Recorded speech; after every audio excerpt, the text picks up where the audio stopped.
to mention a quote from Maulana Rumi, which how he frames the Qur'an. First of all, Shamsi Tabriz is the one that he said in his discourses that the Qur'an is a love letter. And you won't understand it until you understand that the Qur'an is a love letter, first of all, from Allah to His beloved, Al-Habib Al-A'zam sallallahu alayhi wa sallam. And by extension, to the beloved children of Adam. And then if you understand that, you will understand, it will unlock for you, right? Even the verses that feel like fire and brimstone, right? That unlocks it when you understand it's about love. When your mother says, even maybe raises her voice at you, or your father, when you're running into the street after the ball, into oncoming traffic, and their voice, and you're young, you actually start to cry when you hear their voice like that. But that voice is the voice of love. Don't do that. You're going to harm yourself. It's all from love. And Rumi says, he gives a beautiful analogy when he's talking about our relationship with the Qur'an. He said, well, first of all, he says, who's better than us or the Sahaba? Of course, they're better. The companions. Why? Because they were with the Prophet ﷺ. He said, but how come in our schools, most of us, in his time, most of us memorized the whole Qur'an, or most of it. But a lot of the companions only knew a few short surahs, right? He said, who's better, us or them? They're better. He said, why? He said, I'll tell you why. And he said, who knows the Qur'an better, us or them? Like, they did. But they only knew a few short surahs. Why? How did they know it better?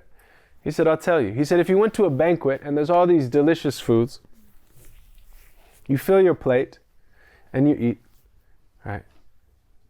You can only eat a little bit, right, of this huge banquet. Maybe you can go back for seconds, but after that, like, you're tapping out. You're tapping out. He said, but were you to eat and then spit out your food, right, vomit it up, you could go on eating all night. And he said, as for us, the Qur'an hasn't passed our throats. We chew it. The companions digested it into their beings. And if you would do that, it would suffice you with the Fatiha. The Fatiha would suffice you. The opening verses would suffice you. And then he said, and again, this image of love, this image of love is very important. He said the Qur'an is like a bride, right? Right? So someone you seek to marry, right? Your beloved potentially. He said, but for one who doesn't approach the bride, the potential bride, with adab, he said, even if you were to draw aside her veil, she would not show her face to you. Right? If you struggle with it, examine it, and exert yourself upon it, yet obtain no joy or unveiling from it, that is because your pulling at the veil has been rejected by her. Right? Like a man who tries to, without adab, force himself upon a woman. That's what he's saying. He's giving this analogy. Right? She's going to show him an ugly face. She's going to, right? He says, she has tricked you, showing herself to you as ugly because of your lack of adab.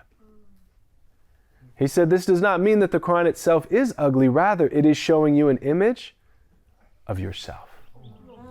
The Qur'an is a mirror. Everything is the Qur'an is a mirror. And what you see in the Qur'an is telling you more about yourself than the Qur'an.